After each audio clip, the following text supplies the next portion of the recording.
Hey y'all, today let's make a California roll with the Pampered Chef Easy Roll Maker. I've already put a little bit of oil on both sides of the well as the plunger.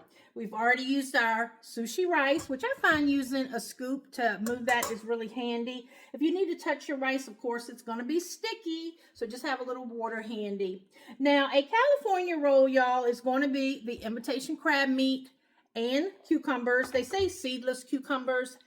I just use regular most of the time, and some avocado. So I'm going to start working on that and get those put in, and I'll be right back. Okay, very important, do not overfill your sushi. All right, we're going to now put the plunger back in, and I'm going to do a nice quick little push together, and we want to make sure we seal it well and put the end cap back on. And now we are going to turn and push until we do not feel like it can kind of condense anymore. Okay, now it's time for your nori or your seaweed, basically. Always going to have, no matter what kind of wrap you use, you're going to have a shinier side and a side that feels more textured. You always want the texture side up. And this is where, we're going to take the end off. This is where that oil in the plunger is going to be very useful because it's going to help you push it right out.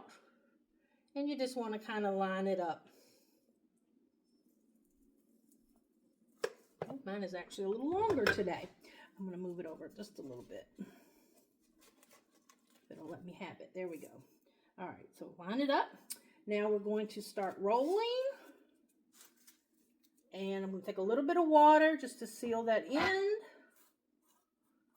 All right, and now I'm going to actually let it sit now for about 10 minutes or so. You'll see the seaweed will actually start kind of working itself to where it's really molded with the rice.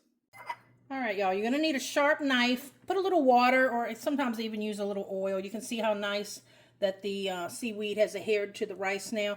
And you don't want to put a lot of pressure on this. You want the knife to do the work and just go back and forth. You're going to want to try to cut these the best you can in even pieces, of course.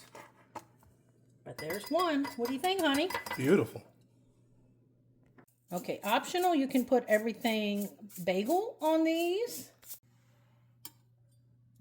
All right, honey, earlier I made some crispy garlic just with a little bit of mayo.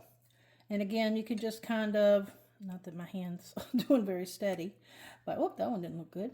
But anyway, you can just top them with whatever you like or leave them, with no topping.